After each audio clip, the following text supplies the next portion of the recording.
जय हिंद साथियों, आप सभी का आपके अपने परिवार आसमा सिविल एकेडमी के इस डेली करंट अफेयर्स पे मैं इशार अहमद हर बार की तरह इस बार भी आप सभी का पुरजोर स्वागत करता हूं और आशा करता हूं कि आप अपनी प्रतियोगी परीक्षा की तैयारी बेहतर जोरों शोरों से और एक युद्ध स्तर पे कर रहे हैं। और साथ ही साथ अगर आप प्रतियोगी परीक्षा की तैयारी नहीं कर रहे हैं तो अपने जनरल अवेयरनेस को, अपने सामान्य ज्ञान को, अपने आसपास होने वाली घटनाओं को इस करंट अफेयर के माध्यम से पढ़ रहे हैं, जान रहे हैं, समझ रहे हैं। और मेरे प्रिय साथियों, अगर चैनल में आप नए नए हैं तो अपने इस वीडियो को शेयर ज़रूर करिएगा और चैनल को सब्सक्राइब करना ना भूलें। तो चलिए ज़्यादा समय ना लेते हुए 1, 2, 3 अक्टूबर के इंपॉर्टेंट करंट अफेयर्स को हम पढ़ते हैं। आइए, आज की पॉजिटिविटी है, अगर सफलता पाना है तो बाहर निकलो, धक्के खाओ, कुछ भी करो, पर घर पर खाली मत बैठो। सबसे बड़ा समस्या युवा वर्ग का अभी यही है। इंटरनेट और सोशल मीडिया रील्स जो है आपका बार बार पलटाने का आदत हो गया है लोगों को, और बहुत सारे ज्ञान का सागर अपने मनस्पटल पर लेकर व्यक्ति चल रहा है। लेकिन प्रैक्टिकल बात यही है कि अगर कुछ करना है तो घर से निकलना पड़ेगा और घर से निकलकर कुछ करना पड़ेगा, और कुछ करोगे तो बहुत सारी अप एंड डाउन्स जो है वो जीवन में आते हैं। तो परेशान नहीं होना है, जीवन का नाम है अप एंड डाउन। बस अपनी कंसिस्टेंसी बरकरार रखें, अपने लक्ष्य को याद रखें, समर्पित रहें, दृढ़ संकल्पित रहें और आगे बढ़ते रहें। आशा करता हूं मेरी बातें आप लोगों को समझ में आ गई होगी। तो चलिए अपना सत्र प्रारंभ करते हैं। लास्ट टाइम मैंने प्रश्न पूछा था बीसीसीआई ये क्या हो गया भाई? चलो कोई बात नहीं, आज लगता है ये नाराज है थोड़े से, और वापस हम इनको खोल लेते हैं। कभी कभी अपडेट होते होते ये परेशानियां हो जाती हैं, इससे फ़र्क नहीं पड़ता है। वापस हम अपने क्वेश्चन की ओर आ जाते हैं कि बीसीसीआई के नए अध्यक्ष नियुक्त किए गए हैं, वो कौन है? तो मिथुन मनहास जी जो है एक आपके ऑलराउंडर खिलाड़ी हैं, अभी भी कोच हैं, उनको बनाया गया है। आंसर देखें तो साक्षी ने हर बार की तरह आंसर सी बिल्कुल सही बताया है, और नीलेश कुमार विश्वकर्मा ने कहा है इशार भाई बहुत बढ़िया। तो मैं नीलेश भाई को कहना चाहूँगा बहुत बहुत धन्यवाद। हमारे बहुत पुराने घनिष्ठ मित्र हैं, अभी वर्तमान में कांकेर में रहते हैं। तो नीलेश भाई से मैं निवेदन भी करना चाहूँगा कि भैया वीडियो को शेयर ज़रूर करिएगा। कांकेर क्षेत्र में जो बच्चा कॉम्पिटिटिव एग्ज़ाम का प्रिपरेशन करना चाहता है उस तक डेली करंट अफेयर पढ़ने की इस जर्नी को आप बना दें, उनको वीडियो शेयर करके। ठीक है, चलिए आइए। सर्वाधिक ऋग्वेद सूक्त या ऋग्वेद की सूक्तियाँ हैं वो किस देवता को समर्पित है? तो 250 से ज़्यादा सूक्तियाँ जो है, 250 से ज़्यादा सूक्तियाँ इंद्र देवता को समर्पित है। तो फर्स्ट नंबर में इंद्रदेव जो है वो आते हैं। दूसरे नंबर में आते हैं अग्नि देवता, यही कहीं पर होंगे। अग्नि देवता जो है 200 सूक्तियाँ इनके नाम से लिखी गई है। और इंद्रदेव को जो है युद्ध का नेता या वर्षा का देवता भी कहा जाता है। तो ये याद रखें, प्रश्न के रूप में एग्जाम में पूछा जाता है। ठीक है, आइए आगे बढ़ते हैं, अपना सत्र प्रारंभ करते हैं करंट अफेयर्स के माध्यम से। 2 अक्टूबर को मनाया जाने वाला दिवस कौन कौन सा है? तो आप सभी को पता है कि गांधी जयंती और यूएन के द्वारा घोषित अंतर्राष्ट्रीय अहिंसा दिवस और लाल बहादुर शास्त्री जयंती के रूप में मनाया जाता है भारत में। मतलब उपयुक्त दोनों जो है वो आपके सही आंसर होंगे।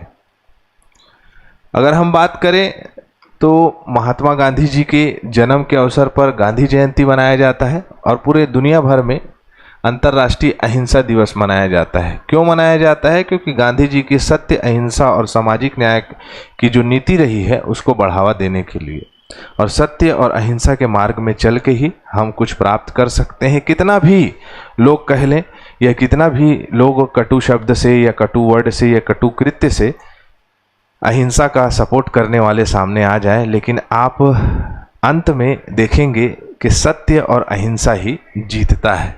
ठीक है। अंतर्राष्ट्रीय अहिंसा दिवस 15 जून 2004 को संयुक्त राष्ट्र महासभा के द्वारा घोषित किया गया। 2 अक्टूबर को अंतर्राष्ट्रीय अहिंसा दिवस के रूप में मनाया जाता है। और 2 अक्टूबर 1904 में मुगल सराय में उत्तर प्रदेश में पैदा हुए थे कौन? हमारे भारत देश के दूसरे प्रधानमंत्री, जिन्होंने नारा लगाया था जय जवान जय किसान, लाल बहादुर शास्त्री जी। ठीक है। इनकी मृत्यु 11 जनवरी 1966 में ताशकंद उज्बेकिस्तान में हो गई थी। ठीक है। और मरणोपरांत इन्हें 1966 में भारत रत्न से सम्मानित किया गया था। क्लियर है? चलो, हाल ही में भारत सरकार द्वारा भारतीय रिजर्व बैंक के डिप्टी गवर्नर के रूप में किन्हें नियुक्त किया गया है? डिप्टी गवर्नर बेसिकली 4 होते हैं।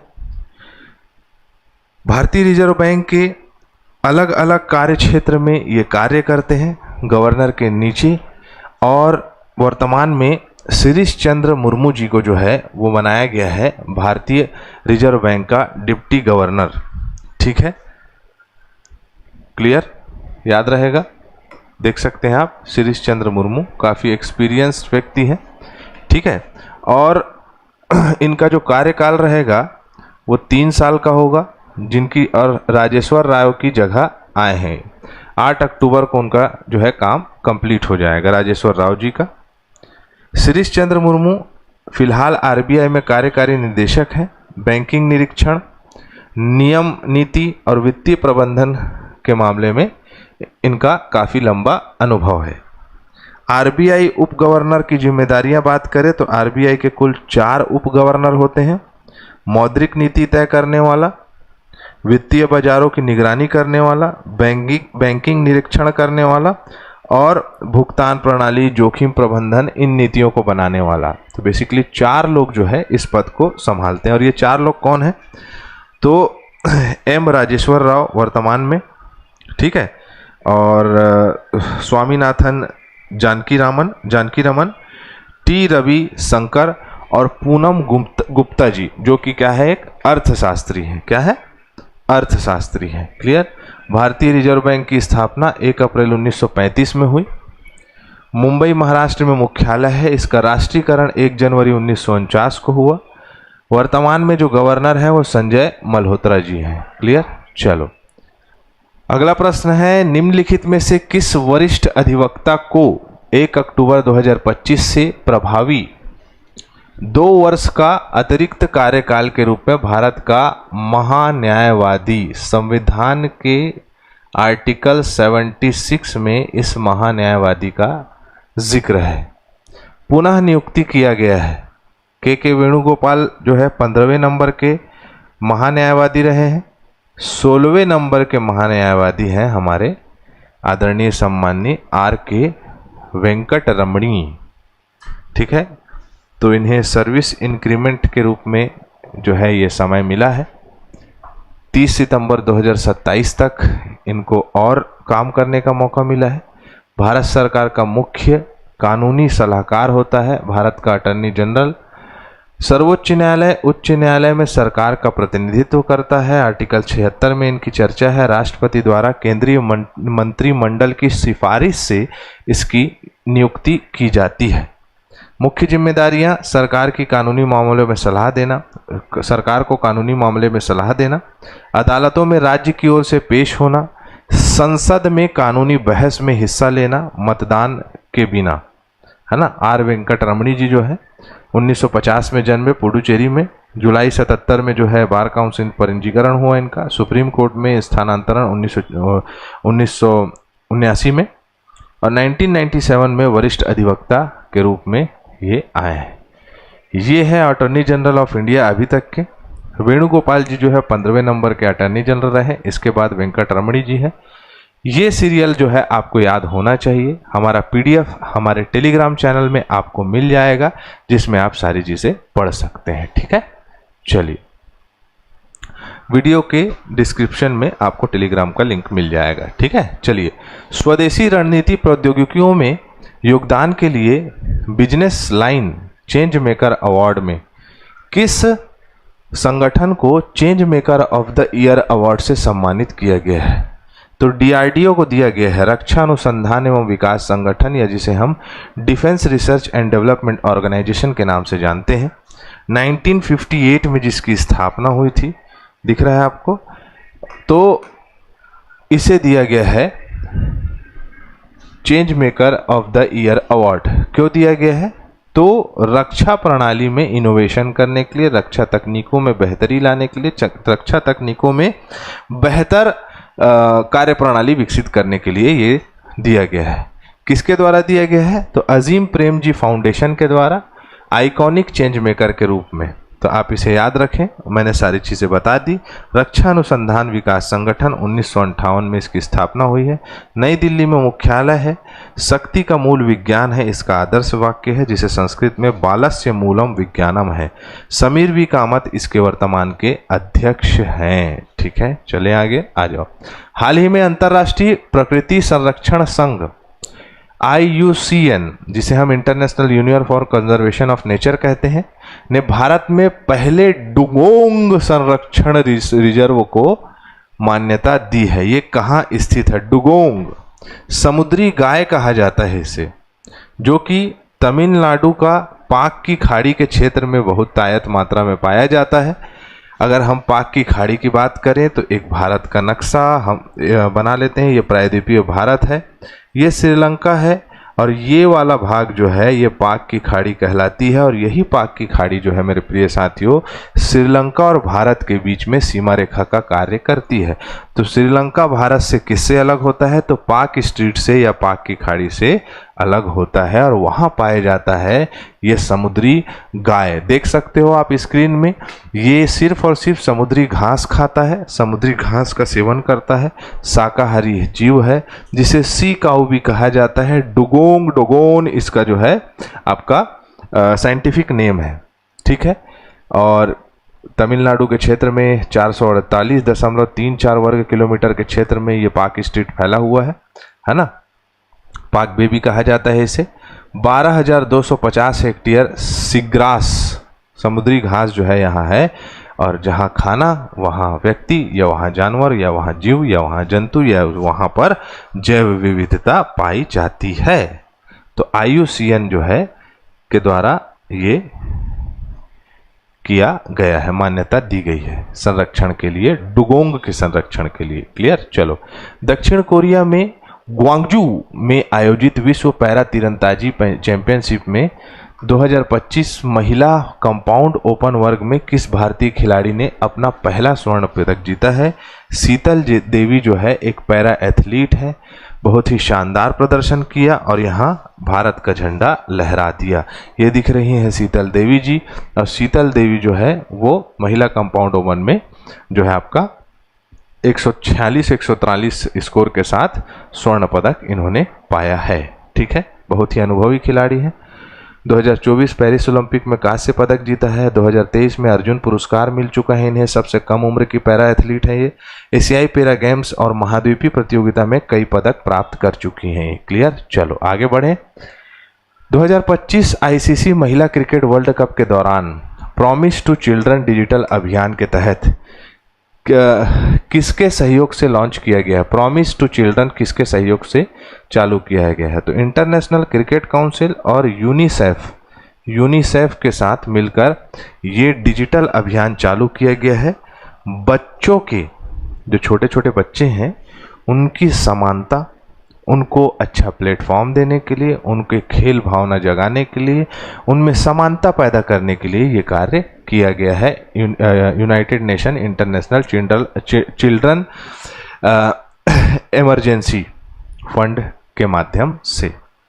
ठीक है, तो आप इसे याद रखें। महिला ICC महिला वर्ल्ड कप भारत और श्रीलंका में हो रहा है। भारत ने अभी हाल फिलहाल में श्रीलंका को हराया है और खिलाड़ियों और दर्शकों और क्रिकेट समुदाय के बीच में बच्चों के अधिकार और समान अवसर के लिए प्रतिबद्ध करने के लिए जो है, खासतौर से जो कमज़ोर बच्चे हैं, ज़रूरतमंद बच्चे हैं, उनको उनकी पूर्ति के लिए ये सहयोग हस्ताक्षर किए गए हैं आईसीसी और आपका यूनिसेफ के द्वारा।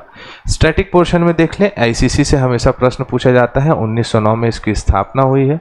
दुबई संयुक्त राज्य अमीरात में इसका मुख्यालय है। संजोग गुप्ता सीईओ है और जय शाह इसके अध्यक्ष हैं।